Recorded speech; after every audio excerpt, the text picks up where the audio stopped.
The focus of our remarks today is Jesus' discourse on stewardship recorded in Matthew 25. Now, in this story, which is the story of the talents, Jesus illustrates two different kinds of servants, two different kinds of stewards. The most faithful, which will be the body of Christ, the church, and the less faithful, which would be the great company. Now, we believe that Jesus wants us to recognize both kinds of stewards so that we see the contrast and we pursue the one and we do our best to avoid the other. Now, the parable of the talents, which we are suggesting is a parable about stewardship, is especially relevant to our pre-memorial preparations. We know that the memorial, the privilege that we anticipate here in about 2.5 weeks or so, is not very far off. And so we are all in this mode of preparing ourselves for our memorial celebration with our Lord and with our brethren. Now, Jesus taught this parable, the parable of the talents, to his disciples on the Tuesday of the last week of his earthly ministry here on earth. Now, being one of the last lessons that Jesus taught, in our minds, implies that it is one of the most important for them and for us, especially at this pre-memorial time of year, because this is when Jesus gave this lesson. It was the pre-memorial time. Now, earlier on that very same day, that same Tuesday, Jesus taught very poignant, very powerful, very pointed, strong lessons in the temple in the city of Jerusalem. And these lessons earlier on the day were directed mainly to the leaders, the Jewish leadership, telling them about what they were to lose because of their wrong heart attitude. But the lessons of the parable of the talents and other lessons were not taught in the temple. They were not directed to the Jewish leaders. Jesus and his disciples had left the temple about midday or so on that Tuesday. They left the city limits, as it were, and they went back up to the Mount of Olives toward Bethany.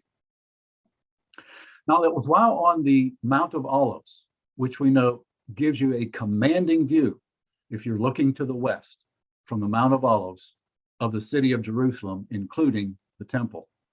And this is where Jesus was when he taught this lesson to his private audience of the disciples. Now, since stewardship is the focal point of the parable, we ask, what is stewardship? Well, in the modern Western world, the job title has been largely replaced by the job title fiduciary. Now, examples of modern day fiduciaries, even though that maybe sounds like a strange term, but an executor of an estate, someone who has passed away, or a trustee of a trust, or perhaps most relevant to today's lesson would be the manager of an investment account. It's where one person owes a high duty of loyalty for managing someone else's resources. The resources don't belong to the manager, they belong to somebody else. And the manager, of course, has a fiduciary duty and a high level of loyalty to manage those resources properly. Now, to appreciate this parable, it's important to know the responsibilities, the liberties, and the limits of a steward or of a fiduciary. The fiduciary has to actively manage the principal's property for the exclusive benefit of the principal. Now, the fiduciary, of course, has considerable discretion about how to go about managing the principal's property, but it must always be with the principal's best interest in mind. Fiduciaries can't self-deal. They can't use the principal's property for the fiduciary's own private or personal gain. The fiduciary has a very high duty of loyalty to manage the principal's property, again, for the principal's exclusive benefit. Now, each of the three servants in this parable, the 1 talent, 2 talent, and 5 talent servants, they were each a steward. They were each a fiduciary. They owed a high level of duty, a high level of loyalty to their principal. Our approach today will be to look at this parable on a verse-by-verse basis. And so let's now consider the details of the parable. We have suggested, and we do for today's purposes, divide this parable into 6 parts because it has 6 major scenes. You know, Jesus was a master storyteller. And we believe that he divides this story into 6 scenes to help us to better digest the lessons. Scene number one is verses 14 and 15. And in this scene, which is typical in any drama, Jesus identifies the general setting and also the actors in the cast. Verse 14, again, this is all in Matthew 25. Verse 14 reads, "For the kingdom of heaven is as a man traveling into a far country, who called his own servants and delivered unto them his goods." Now, the very first word, for, F-O-R, is very significant, because the Greek word that's translated for is a Greek word that means and is used for intensification. Jesus gives this parable to intensify, to enlarge upon the immediately preceding lesson, which was what? The wise and foolish virgin parable, which was also taught on the Mount of Olives. Jesus began showing the differences between the little flock, the wise virgins, and the great company, the foolish virgins, in that particular parable. Jesus' purpose in the very next parable that he teaches, which is this parable of the talents, is to enlarge upon and to further illustrate the differences between the little flock and the great company. Verse 15. "And unto one he gave 5 talents, to another 2, to another 1, to every man according to his several ability, and straightway took his journey." Now, this verse in the Weymouth translation reads that each received talents according to his individual capacity. As we all know, each of us have our limits. Some have more capacity and can take on more responsibility than others. Others, of course, less. Thankfully, the Lord does not expect more of us or give us more than what he knows we can handle, than we can manage. Although at times it may seem like he gives us more than we can handle or manage, but he really doesn't. And we know that in our hearts. However, to appreciate the lesson more fully, we have to ask ourselves at this point in the lesson, exactly what is a talent?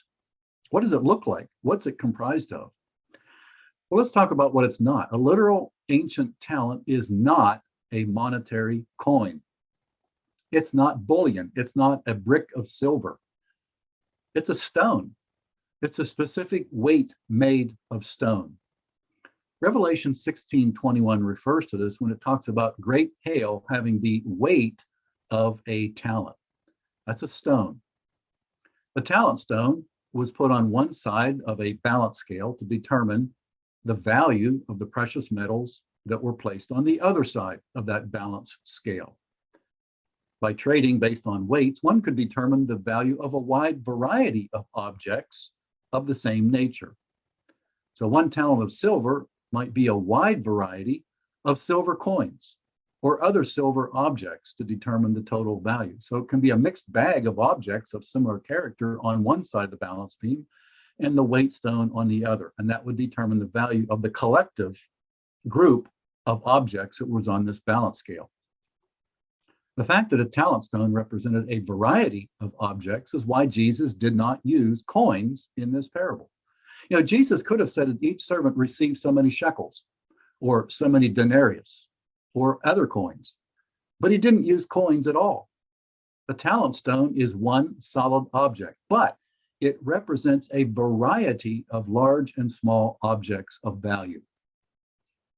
Now, we suggest that the single best English word that we can use to define a talent is the word quality.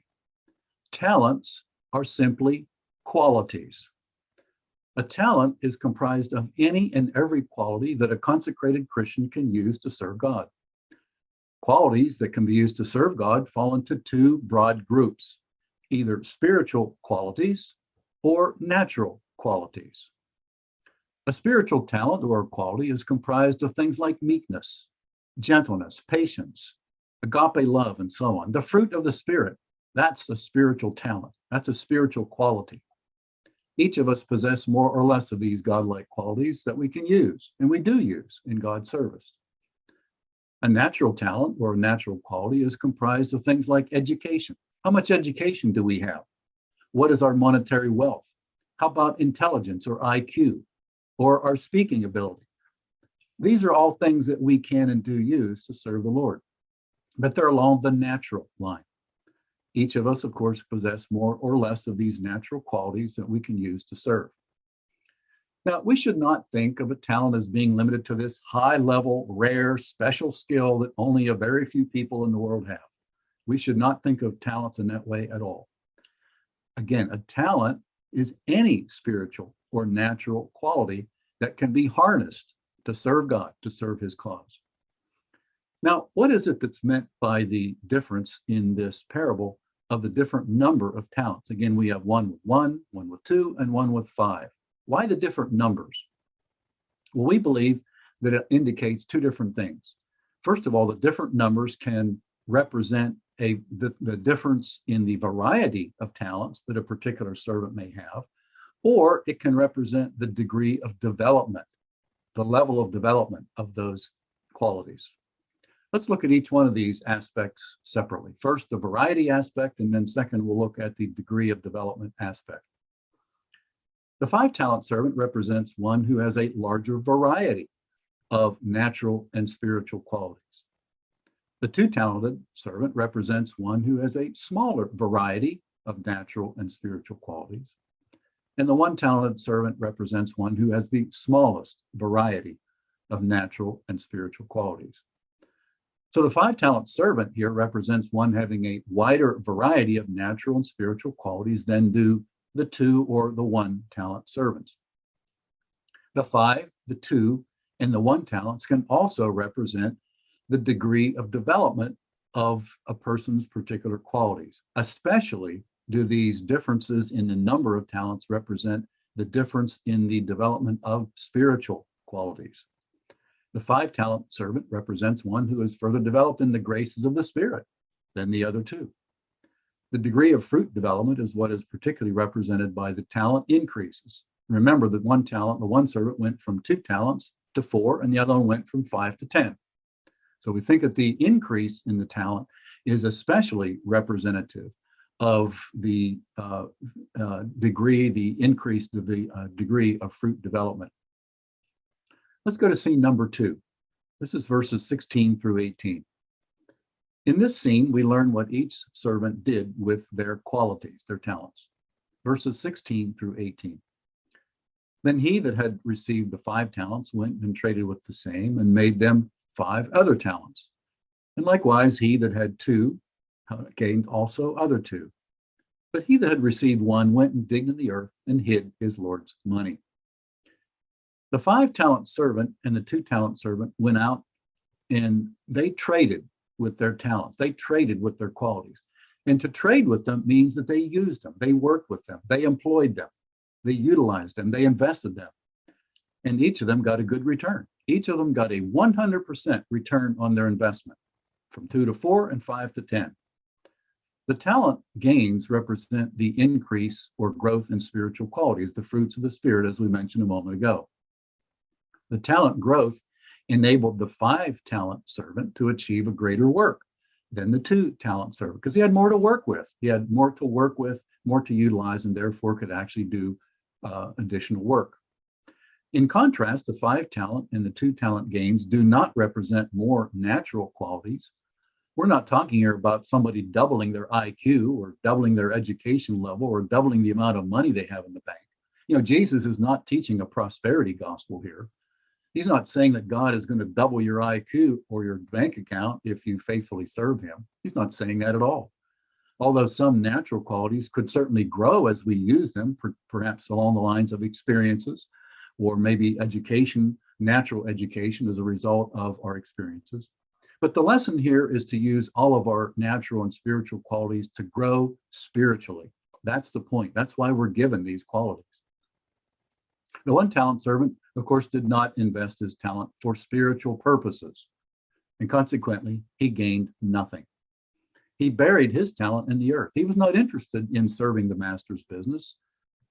And here it is, the first classic point of a great company attribute, allowing our natural and spiritual qualities to be consumed by unnecessary earthly activities.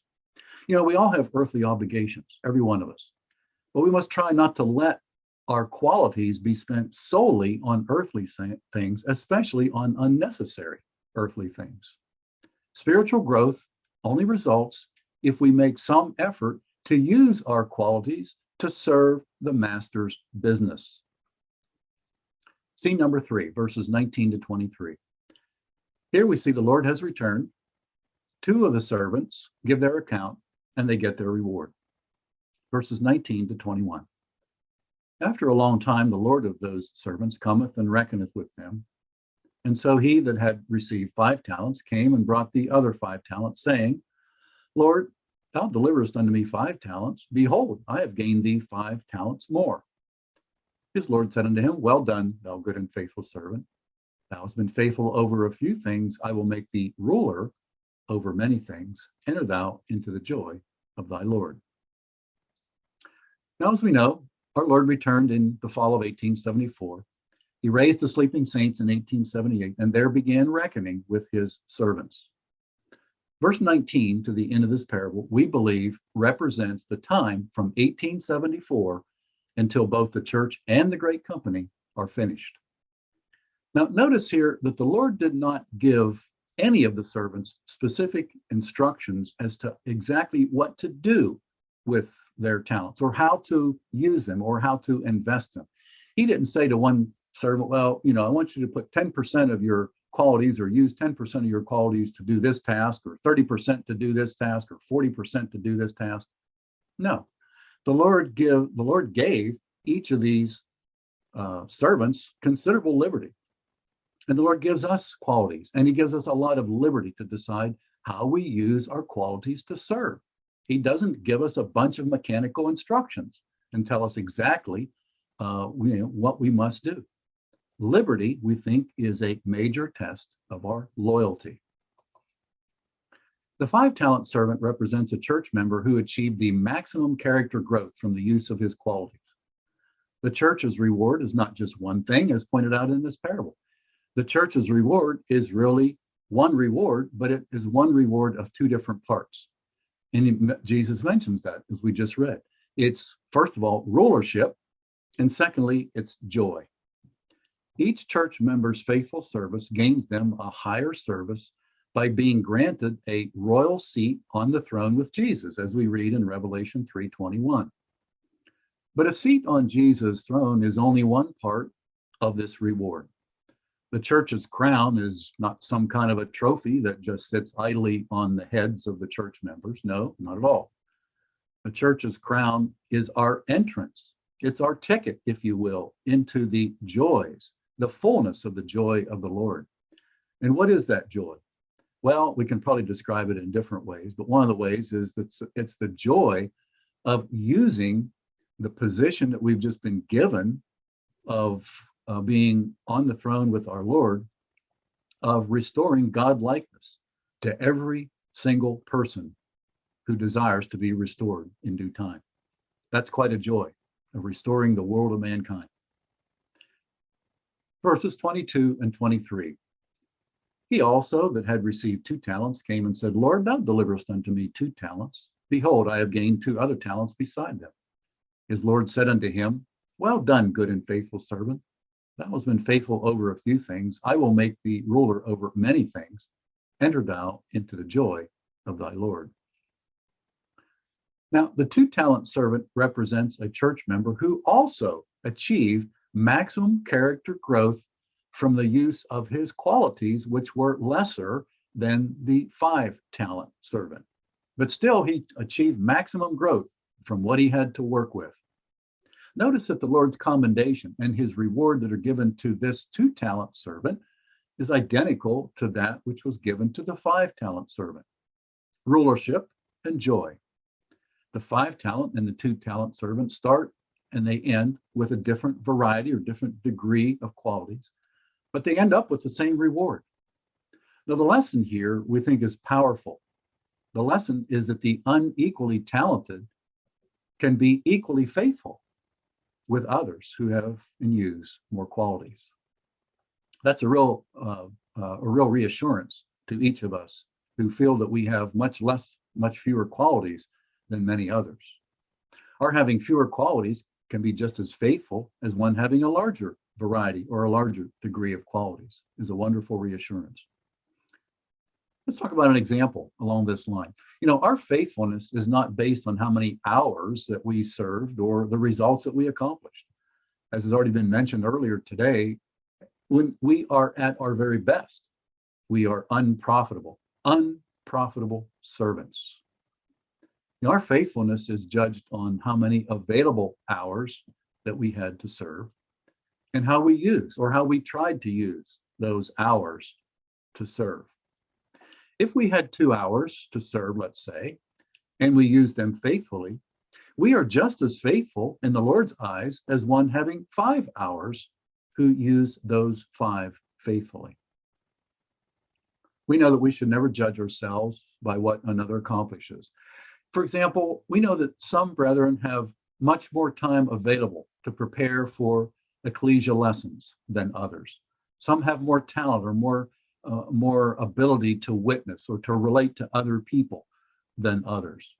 Some have more ability or talent or skill to get more heavily involved in ecclesia projects than others. We know the differences are considerable amongst brethren.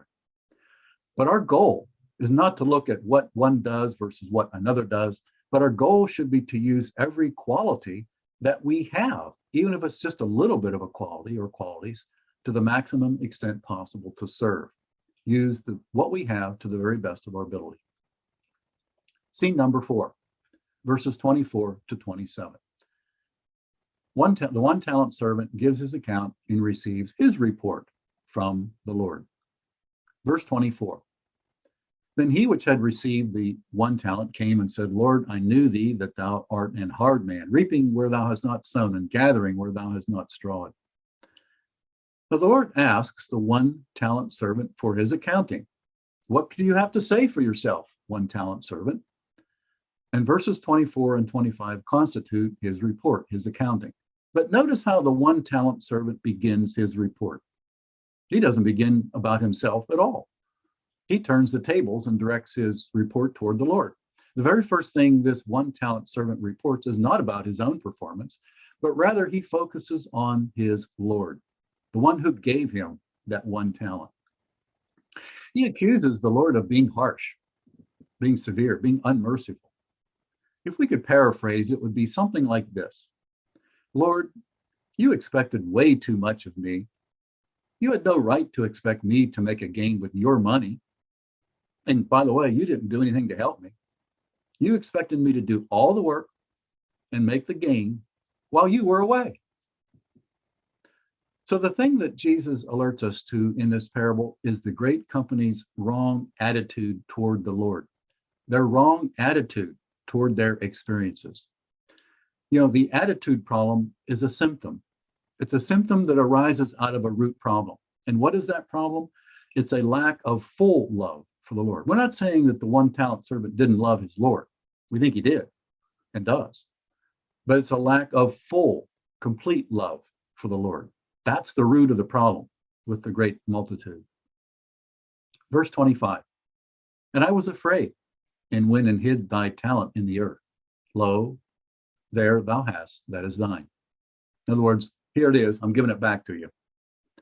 This servant tries to justify his lack of gain by claiming that he was afraid to invest that 1 talent for fear of losing it. Now, his phobia, and I think we can rightly call it as a phobia, led him to play it safe, so to speak, by covering up his talent with the earth and thereby preserving it and preserving himself. We should notice here that this servant did not abuse his talent. He didn't waste it by going to Vegas, so to speak, and gambling it away. He didn't do that with it. He also didn't spend it on luxury items for himself. He didn't do any of those things. So this servant did not do anything that was bad from a human or a natural standpoint, but he still did something that was very wrong. And the Lord here dramatically illustrates 2 prominent great company attributes: phobia, type of fear, and also the desire for self-preservation. Hebrews 2:15 refers to the great company when it says, and deliver them, the great company, who through fear of death were all their lifetime subject to bondage. We believe that the great company has an attitude that is fearing a life of sacrifice. A life of sacrifice, of course, can bring reproach from family and friends. The great company fears losing their earthly life that they have covenanted to give up, to sacrifice. This servant may be ashamed of the Lord. ashamed to reveal that he believes differently than the world, maybe reluctant to outwardly be a nonconformist. Maybe he's a nonconformist on the inside, but he's afraid to show it on the outside. He's afraid to say, I don't get involved in politics or political dialogue, and I don't participate, and I don't support evil speaking. So this great company candidate elects to cover or bury his qualities in the earth. Now, burying his talent in the earth does not mean that he did not use his qualities for something. We believe he did use his qualities for something. But the one talent servant represents one who does use his talent, but he doesn't invest it or use it for spiritual growth. Rather, he opts to use his qualities to outwardly live a nice, respectable, and honorable earthly life. He doesn't do anything wrong in the eyes of the world. He's still a very respectable person in the eyes of the world. Doesn't do anything immoral or bad or criminal or anything like that. He preserves his humanity.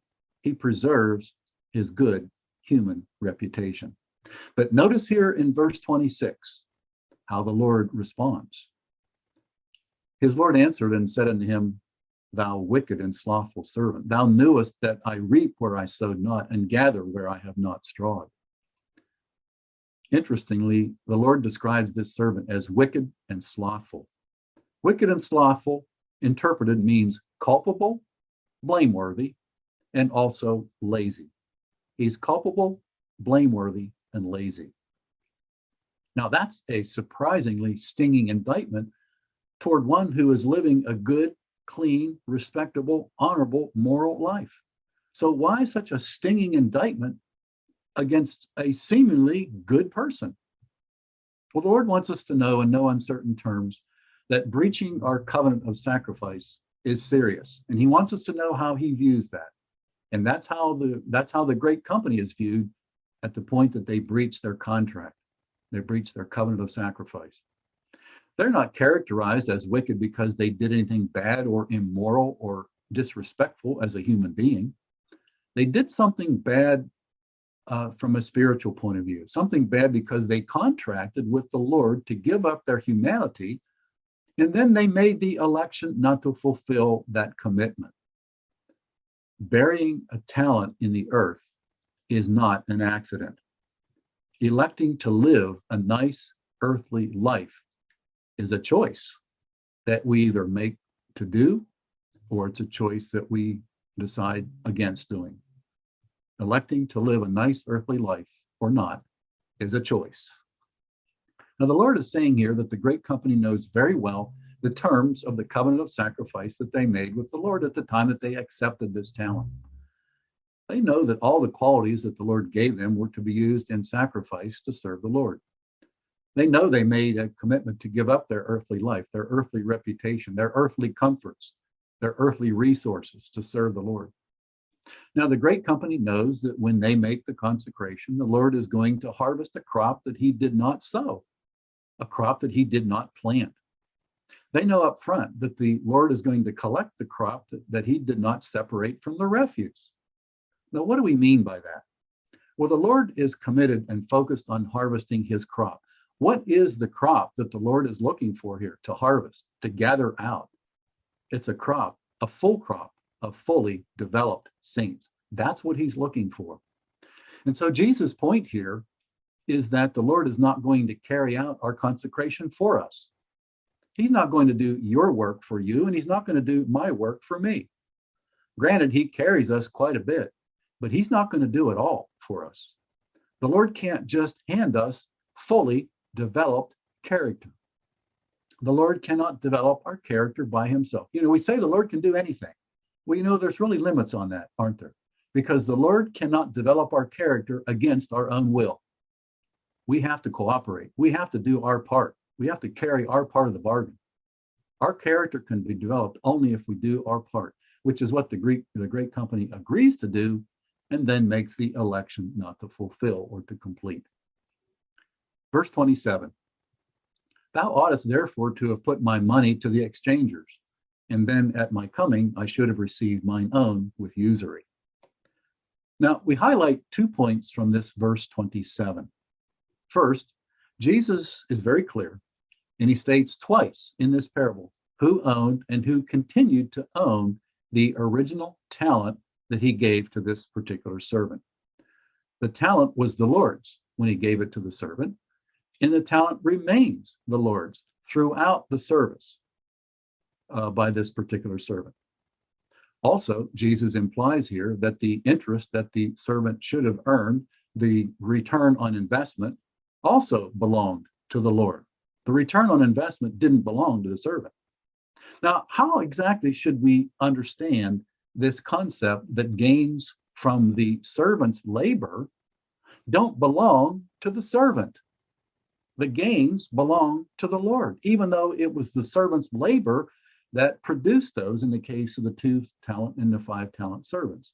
Of course, the single talent servant didn't gain anything. But how should we understand the concept that the gains actually belong to the Lord? We understand it this way. The Lord is building a new creation. Correction. The Lord is building his new creation. It's the Lord's building. It's not yours. It's not mine.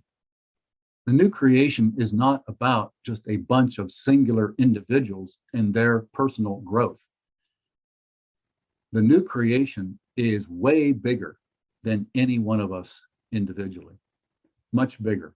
There's a much greater good that's being focused on when we talk about the Lord's new creation. You know, the Lord gave us 1 or more talents so that we could use them to do our part in contributing to the construction of the Lord's building, the Lord's new creation. Everything that we do with our talents is not just for our own personal growth, although it certainly is that, but it's not limited to that. It's for us to contribute to this greater good that we call the new creation. Bigger than any one of us. Bigger than all of us individually put together. The whole is greater than the sum of the parts. Jesus' second point here is that the servant should have at least deposited this money that was represented by this stone talent in the bank and gotten interest on it. You know, a bank deposit, as we all know, is a very conservative investment. It may not gain much, but you know, it's still a little bit better than burying our resources in the backyard in a tin can. Jesus implies that if the servant had taken this minimal step, he might very well have gained the Lord's approval, even if the only thing he did was to make the minimal investment of this talent, of the resources, the value represented by the talent. Jesus wants us to know that each of us need to make at least some effort to use our qualities to serve. You know, there's many, many, many little ways that we can serve. We can mail a tract. We can pray for a sister. We can send a comfort card. We can do something, even if it's minimal, even if it's minuscule, to contribute to the construction of the Lord's new creation.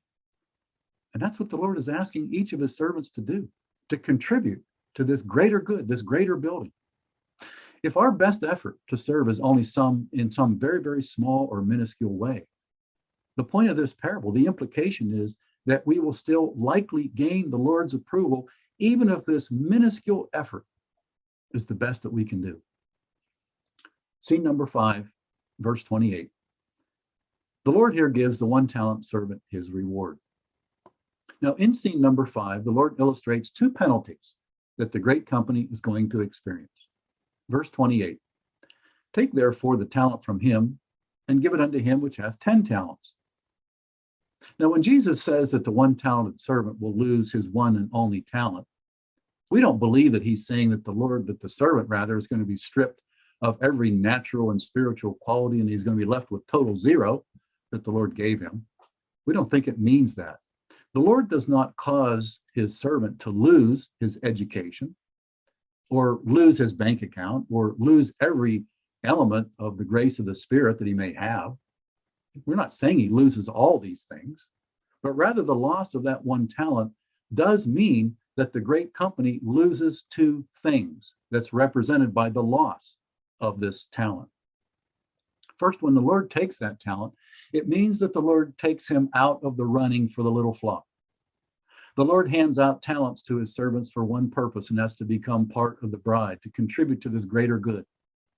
The Lord did not give talents to anyone who was not invited to be of the bride class in terms of the context of this parable, this lesson.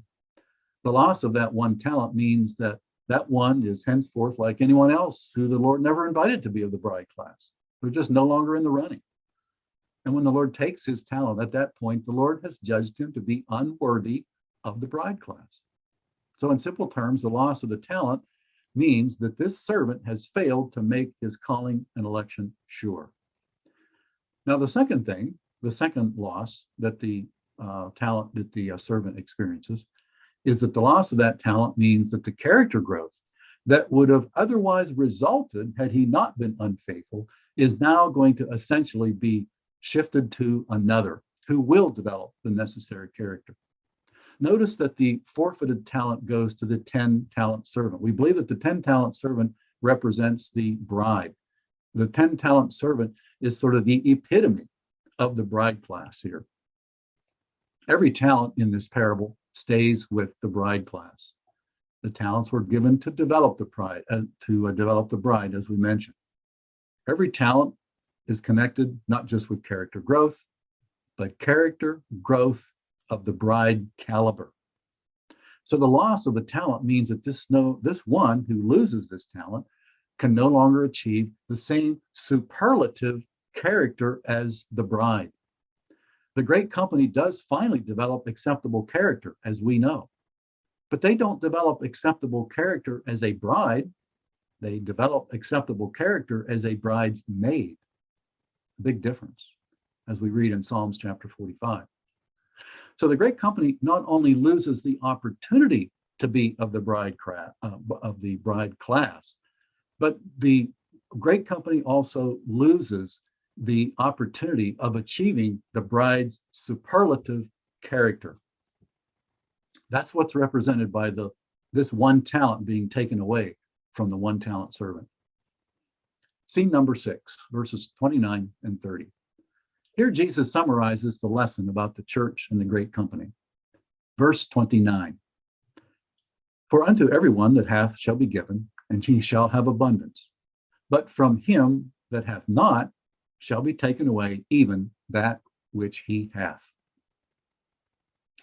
Jesus begins verse 29 with the exact same word as he used to begin the parable in verse 14.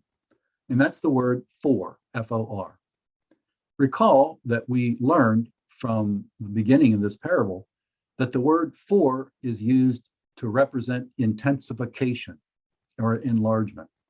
So Jesus uses the word for, F-O-R, in verse 29 because verses 29 that we just read and verse 30 that we're going to read in a moment are meant to intensify this entire lesson that we've just looked at with the verses considered so far. So Jesus is telling us in these two verses, he's telling us in a nutshell, so to speak, he's telling us in very few words, in a concentrated form, the difference between the church and the great multitude. He mentions there in verse 29, everyone that hath. Everyone that hath what? Well, we believe that everyone that hath refers to every servant who hath used his natural and spiritual qualities faithfully in service. The true church class is given what? It's given more opportunities to use and to grow their qualities, to become more Christ-like, more God-like. By using these qualities, Jesus says we will have abundance. Now, the word abundance here means to superabound. Superabounding implies growth. It implies development. It implies maturity. By using our natural and spiritual qualities faithfully, we will superabound. We will grow. We will excel in the graces of the Spirit. Now, we're not necessarily going to grow in natural talents, but as we have suggested, the real emphasis here is on spiritual growth, spiritual talents, meekness, patience, brotherly kindness, love, and so on. If one wants to be of the church class, if one wants to be of this superabounding class, we have to use our talents to serve and to use them faithfully. Now, the last half of verse 29 in that last half, Jesus focuses on the great company. And he refers there to those who hath not. Hath not what? Well, hath not used faithfully their talents, we think is the idea. If we have but one talent, in other words, if we have only one small variety of qualities, and let's say the best that we can do is only a certain development of those qualities, and we fail to use what we have, we lose that talent. Each of us was given at least one talent for one reason only, to do our part to be of the bride class. No one at any time was given a single talent or a single quality to be of the great company class. There is no call to the great company class. So not a single one of these three servants in this lesson was given their talent in order to be of the great company class, even though that's where the one talent servant we believe ends up, which we believe is what's represented here by this particular lesson. Verse 30, and cast ye the unprofitable servant into outer darkness. There shall be weeping and gnashing of teeth. Now here, Jesus identifies two additional penalties that the great company must experience. Remember, the first two was they're out of the running now of the bride class. They've missed out on being ever part of the bride class. And secondly, they miss out on having that superlative degree of character achieved in them. But here in verse 30, Jesus identifies two penalties in addition to the first two that we've already mentioned. First, this servant is cast into outer darkness. They are begone to be in this condition of outer darkness, we believe would be representative of being beyond God's special favor to which they were called. This outer darkness, this condition of no longer being recipients of God's special favor, means that the great company may very well be in the dark, so to speak, relative to their own condition at the time that they are rejected from the bride class, from being in the running for the bride class. You know, it's a sobering thought that any one of us can gradually slip into this condition and maybe not even be aware of it. And we think this is a critical reason why the Lord is taking so much time in this parable to explain the differences between the church and the great company. Going into outer darkness is generally not an event. It's not just something that happens in an instant. Going into outer darkness, more often than not, is a gradual process. It's often a stealth process, which may very well be one of the elements that's being represented here by this gross darkness. Outer darkness includes at least a partial loss of the appreciation of spiritual things. You know, if one uses their talents to serve earthly interests, especially unnecessary earthly interests, they of necessity, because of where they are investing their qualities, they will of necessity diminish spiritually. They will become dull. They will become in a measure of darkness, as it were. The second additional penalty or punishment that the great company experiences is this weeping and gnashing of teeth. Now, weeping means lamentation. Weeping is a sign of regret. Weeping is a sign of sorrow. Weeping is an expression of grief. We're looking back on something with sorrow or with grief or with regret. At some point, we believe, as implied in this parable, the great company does become aware that they are no longer candidates to be of the bride class. Becoming aware of their rejection will no doubt be the cause of considerable grief, considerable regret, considerable sorrow. The gnashing of teeth means opposition from others. It means receiving a measure of wrath from others. Now let's take the case of Saint Stephen. This is mentioned to us in Acts chapter 7, verse 54. Now, in the case of Saint Stephen, and this was at the time of his being stoned, of course, to death by others, we read there that his enemies gnashed on them with their teeth. Now, that doesn't mean that they went and were biting at him, literally, with their teeth. Stephen's enemies were angry with him. We think the idea of the gnashing of teeth is an expression of anger or disapproval by others. So in Stephen's case, they opposed him. They railed at Stephen. They wanted him dead, and they expressed their wrath, both with their teeth and, of course, then with their actions. We take a similar example in the case of the prophet Job. It was already mentioned earlier today. In Job chapter 16, verse 9, we find a similar expression of Job's so-called friends gnashing on him with their teeth. Again, this was an outward expression. It's a symbol of the fact that Job's so-called friends were expressing their opposition toward Job. They were expressing their wrath, their disapproval, their dislike of the prophet Job. And so we think the same concept applies here, that when the great company experiences this weeping and gnashing of teeth, that there's going to be a measure of outward wrath or disapproval or hatred or wrath from others, from the outside, so to speak. Once the Lord determines that one is no longer a candidate for the bride class, he has to deal with them differently because, again, they are not going to be of the bride class. So now he has to change his approach in dealing with them in a little different way. Not entirely different, but a little different. He arranges for them to have disciplinary experiences. And these experiences function, act as a wake-up call. They function to wake them up, to bring them to their senses, so to speak. So by these experiences, by these disciplinary experiences, these wake-up call experiences, the great company is made aware that they are in a very precarious position. They are at the crossroads in their lives.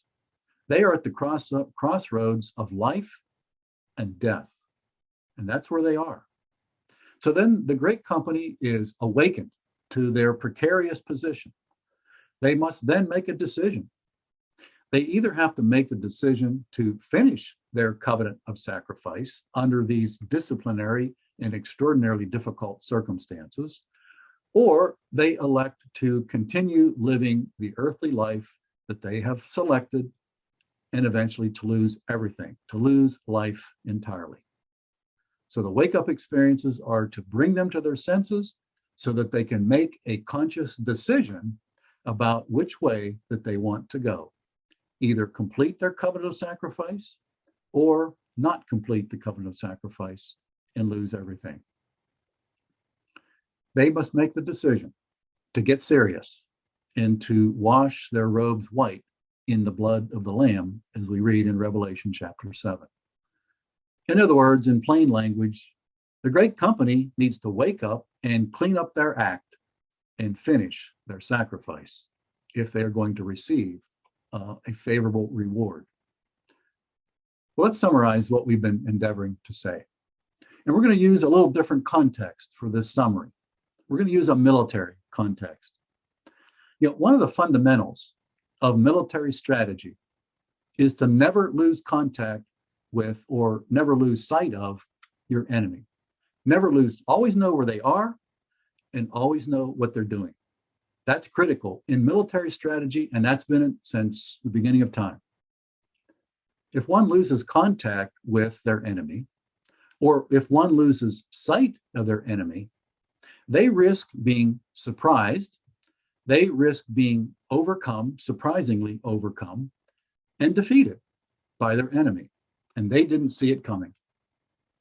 The great company, per se, is not my enemy, but rather it's great company attitudes, it's great company tendencies in myself that is my enemy. You know, Jesus spends a lot of time in this parable identifying great company attributes and tendencies and penalties. Why?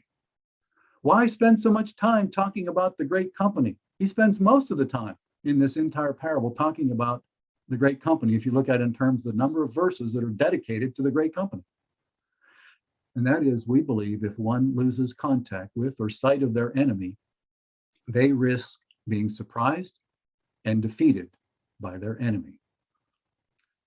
Jesus does not want you or me to lose sight of or lose contact with our personal enemy. He wants us to be prepared. He wants us to recognize our great company tendencies, our great company leanings sooner rather than later, so that we might do something about them, so that we might fight the good fight to overcome them.